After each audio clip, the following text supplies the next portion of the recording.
Hi గారు, welcome to our channel. ప్రస్తుతం మనతో పాటు సీనియర్ జర్నలిస్ట్ దామ బాలాజీ గారు ఉన్నారు. వారితో ఒకసారి మాట్లాడదాం. సో నమస్కారం సార్. నమస్తే. సార్, నిన్న నాగబాబు గారు ఎమ్మెల్సీగా నామినేషన్ దాఖలు చేశారు కదా. అయితే ఈ నామినేషన్ దాఖలు చేసేటప్పుడు ఆయనతో పాటు లోకేష్ గారు కూడా వెళ్ళడం అనేది ఇప్పుడు చర్చనీయాంశంగా మారింది. అంటే జస్ట్ నామినేషన్ వేయడానికి కూడా లోకేష్ గారిని చంద్రబాబు నాయుడు గారు పంపించారంటే పవన్ కళ్యాణ్ గారు ఏ స్థాయిలో చంద్రబాబు నాయుడు గారిని ఇన్ఫ్లుయెన్స్ చేశారు అని చెప్పేసి కూడా ఆ రకంగా వార్తలు స్ప్రెడ్ అవుతున్నాయి సార్. మరి నిజంగా చంద్రబాబు నాయుడు గారు పవన్ కళ్యాణ్ భయపడే లోకేష్ గారిని పంపారా అని చెప్పేసి కూడా మాట్లాడుతున్నారు. మీరేం చెప్తారు సార్ దీనికి సంబంధించి? అంటే ఈ మధ్య ఏం జరుగుతుందంటే రాజకీయాల్లో ఒక్కసారిగా ఆంధ్ర రాజకీయాల్లో ఒక వేడి అనేది స్టార్ట్ అయింది. అది జగన్ డైరెక్ట్ గా పవన్ ని అటాక్ చేయడం అనేది దీనికి కారణం అన్నమాట. పవన్ ని ఆయన ఇతను కార్పొరేటర్ కంటే ఎక్కువ, ఎమ్మెల్యే కంటే తక్కువ, అతను ఒకేసారి గెలిచాడు జీవితంలో 14 years లో అనేది చెప్పడంతో ఒక్కసారిగా పవన్ కళ్యాణ్ అభిమానులు కావచ్చు, జనసేన నాయకులు కావచ్చు, ఈవెన్ లోకేష్ కావచ్చు, తెలుగుదేశం నాయకులు కావచ్చు, అందరూ కూడా జగన్ మీద దాడి అనేది మొదలైంది. అంటే జగన్ స్ట్రాటజీ మార్చుకున్నట్టుగా ఇక్కడ మనకు కనబడుతుంది. జగన్ ప్లాన్ ఏంటంటే ఈ కూటమిని విచ్ఛిన్నం చేయాలని మనం అనుకోవద్దు, కూటమి ఉండాలి, కూటమిని మనం ఓడించాలి అనేది జగన్ ప్లాన్గా కనబడుతుంది. ఎందుకంటే గతంలో చూస్తే ఎన్నికల ముందు పవన్ కళ్యాణ్కి చంద్రబాబు మధ్య గొడవ పెట్టి పవన్ కళ్యాణ్ని చంద్రబాబు నుంచి దూరం చేయాలి, ఈ ముగ్గురు కలిస్తే తనకి ఇబ్బంది అనేది జగన్కి ఉంది. అందుకని పవన్ కళ్యాణ్ని తీవ్ర స్థాయిలో వ్యక్తిగతంగా కూడా జగన్ స్వయంగా వ్యక్తిగతంగా కూడా అటాక్ చేశారు. అయితే ఇప్పుడు ఎన్నికల తర్వాత మారిన పరిస్థితుల్లో కూటమి ఉండాలి, పవన్ కళ్యాణ్ కూడా మనం అటాక్ చేయాలి, సో కూటమిలో పవన్ కళ్యాణ్ దూరం ఏం పెట్టాల్సిన అవసరం లేదు అన్న ఒక స్ట్రాటజీ వచ్చినట్టు కనబడుతుంది. మొన్నటి నుంచి అది చేంజ్ వచ్చింది. ఈ నేపథ్యంలో ఏమైందంటే తెలుగుదేశం వాళ్ళు, జనసేన వాళ్ళు పవన్ కళ్యాణ్ అంటే జగన్కి వణుకు అన్నట్టుగా ప్రచారం చేస్తున్నారు. అందుకే భయపడి పవన్ కళ్యాణ్కి జగన్ చేస్తున్నాడు. ఇప్పుడేమైంది, నిన్న ఎమ్మెల్సీగా నాగబాబుకి ఇచ్చి నాగబాబు నామినేషన్ వనితారాణిని అసెంబ్లీలో ఆమె దగ్గరికి వెళ్ళి నామినేషన్ వేస్తున్నప్పుడు లోకేష్ వెళ్ళాడు, తర్వాత పల్లం శ్రీనివాసులు తెలుగుదేశం అధ్యక్షుడు, తెలుగుదేశం నుంచి వీళ్ళిద్దరు వెళ్ళారు, జనసేన నుంచి ముగ్గురు, నాదెండ్ల మనోహర్ వెళ్ళాడు, కొనతల రామకృష్ణ వెళ్ళాడు, బొలిశెట్టి శ్రీనివాస్ వెళ్ళారు, బీజేపీ నుంచి విష్ణుకుమార్ రాజు వెళ్ళారు. సో ఎంతమంది రంగంలో దిగాల్సినంత స్థాయి ఉందా నాగబాబు కంటే? అంటే ముఖ్యంగా లోకేష్ వెళ్ళాలా.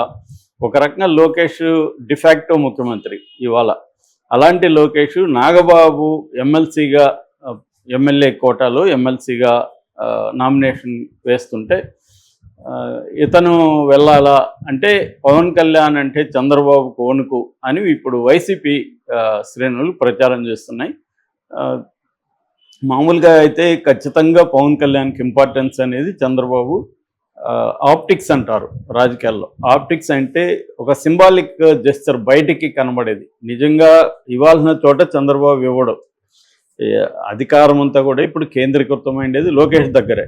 డెసిషన్ మేకర్ ఎవరనేది ఎప్పుడైనా అధికారం అంటే అర్థం డెసిషన్ మేకింగ్ ఎవరి చేతిలో ఉంటే వాళ్ళ దగ్గర అధికారం ఉన్నట్టు. అలాగే లోకేష్ డెసిషన్ మేకర్ అనేక విషయాల్లో, పవన్ కళ్యాణ్ కాదు.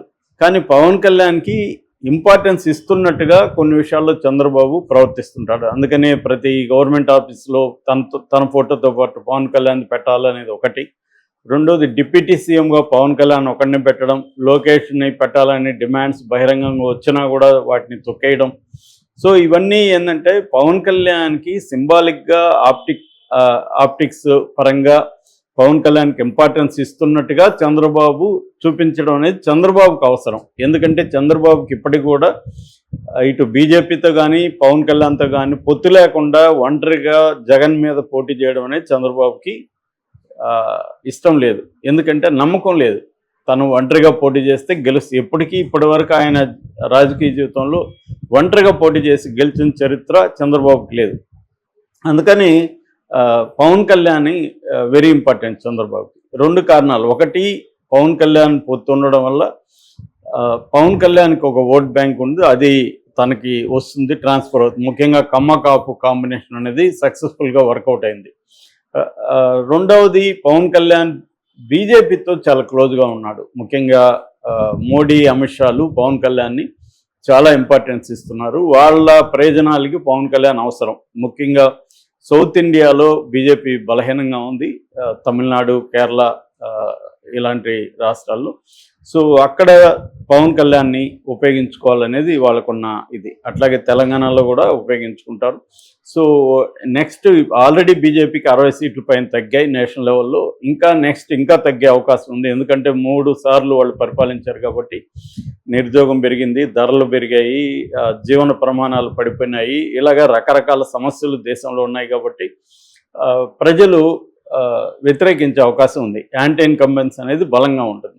అందుకని ఇప్పటి నుంచే వాళ్ళు ఏం చేస్తున్నారంటే అనేక అంశాలను పరిగణలోకి తీసుకొని వాళ్ళు ప్లాన్ చేస్తున్నారు. ఆ స్కీమ్ ఆఫ్ థింగ్స్లో పవన్ కళ్యాణ్ వెరీ ఇంపార్టెంట్. ఇది చంద్రబాబుకు తెలుసు. చంద్రబాబు ఎట్టి పరిస్థితుల్లో కూడా బీజేపీని వదులుకోవడానికి సిద్ధంగా లేదు. ఎందుకంటే లాస్ట్ దీంట్లో కూడా ఈవీఎంలు మ్యానిపులేట్ చేశారు, పోల్ మేనేజ్మెంట్ని మ్యానిపులేట్ చేశారు అనేది చంద్రబాబు మీద, కూటమి మీద వైసీపీ ఆరోపణలు చేస్తుంది. ఈవీఎంలు చేస్తారా లేదో పక్కన పెడితే ఖచ్చితంగా పోల్ మేనేజ్మెంట్ విషయంలో బీజేపీ అనేది కేంద్ర అధికారంలో ఉండేది కంపల్సరీ కావాలి. సో అందుకని చంద్రబాబు పవన్ కళ్యాణ్ని ఇప్పటికిప్పుడు వదులుకునే పరిస్థితి లేదు. 2029 ఎన్నికల తర్వాత పరిస్థితులను బట్టి అప్పుడు చంద్రబాబు ఆలోచించి నిర్ణయం తీసుకుంటాడు. కానీ ప్రీపోల్ అలయన్స్ అనేది ఖచ్చితంగా చంద్రబాబు ఫాలో కావాలి.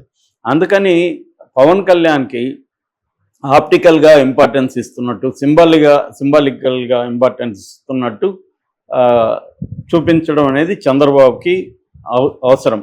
At the same time Pawan Kalyan కూడా తన స్టేచర్ పెంచుకోవడానికి అప్పుడప్పుడు ఈ ప్రభుత్వం మీద విమర్శలు చేస్తూ వెళ్తున్నాడు. అంటే ఎక్కడికక్కడ వాళ్ళిద్దరి ఘర్షణ ఐక్యత అంటారు డైలెక్టిక్స్లో. అలాగా ఘర్షణ ఐక్యత అనేది ఇద్దరి మధ్య ఉంది. ఘర్షణ కూడా పవన్ కళ్యాణ్ ఎక్కడ కావాలి, తను ఎక్కడ ఎలివేట్ అవుతాడో చూసుకొని అక్కడ ఎలివేట్ చేసుకుంటున్నాడు పవన్ కళ్యాణ్ కూడా. ఎందుకంటే పవన్ కళ్యాణ్కి కూడా లాంగ్ టర్మ్ గోల్ ఏంటి, తను సీఎం కావడం. సో తను సీఎం కావాలంటే తను హైలైట్ అవ్వాలి. తను హైలైట్ అవ్వాలంటే ఇప్పుడు జగన్ మీద తిడతా ఉంటే తనకేం పెద్ద హైలైట్ కాడు. అందుకని ఈ ప్రభుత్వంలో కూడా ప్రతిపక్ష పాత్ర పోషించడం ద్వారా అంటే ప్రజలకి అన్యాయం జరిగినా ఇంకోటి జరిగినా నేను ముందుంటాను అని చెప్పడం ద్వారా పవన్ కళ్యాణ్ ఎలివేట్ కావడం అనేది జరుగుతుంది.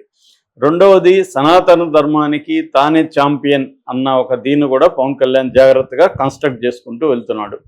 సో పవన్ కళ్యాణ్ నుంచి థ్రెట్ చంద్రబాబుకు ఉంది, కానీ ప్రయోజనం కూడా ఉంది. సో ఏది ఇంపార్టెంట్ అనుకున్నప్పుడు చంద్రబాబుకి పవన్ కళ్యాణ్ వల్ల కలిగే ప్రయోజనమే తాత్కాలికంగా ఇంపార్టెంట్.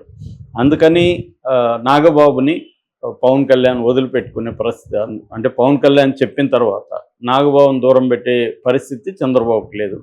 అంతకుముందు మనం గమనిస్తే తెలుగుదేశం మీడియా ప్లాన్డ్గా ఈయనకి ఎమ్మెల్సీ రాదు, మంత్రి రాదు అన్నట్టుగా వాళ్ళు ప్రచారం చేశారు. తెలుగుదేశం మీడియానే చేసింది ఇది. ఆయన రాజ్యసభ కోరుకుంటున్నాడని, ఎమ్మెల్సీ వద్దని, తర్వాత నామినేటెడ్ పోస్టు తీసుకోబోతున్నాడని, ఇవన్నీ ఈనాడు, జ్యోతి, TV5 ఇలాంటి మీడియానే ప్రొజెక్ట్ చేశారు. అంటే చంద్రబాబుది ఎలా ఉంటుందంటే కొన్ని విషయాల్ని తనకు సంబంధం లేకుండా ఉన్నట్టుగా మీడియా ద్వారా ప్రొజెక్ట్ చేయించడం, దాని రియాక్షన్స్ చూసుకోవడం, దాన్ని బేస్ చేసుకొని మళ్ళీ నిర్ణయాలు తీసుకోవడం, ఇలాంటి ఒక రాజకీయ వ్యూహం అనేది చంద్రబాబు ముందు నుంచి కూడా చేస్తాడు. సో అందులో భాగంగానే పవన్ కళ్యాణ్తో కూడా ఆ వ్యూహం నడుస్తుంది. సో వీళ్ళు మిత్రులుగానే ఉంటూ అట్ ద సేమ్ టైం కొన్ని విషయాల్లో ఘర్షణ కూడా ఉంటుంది. అందుకని పవన్ కళ్యాణ్ని వీలైనప్పుడంతా, ఈయనకి పెద్ద ఇబ్బంది రానప్పుడంతా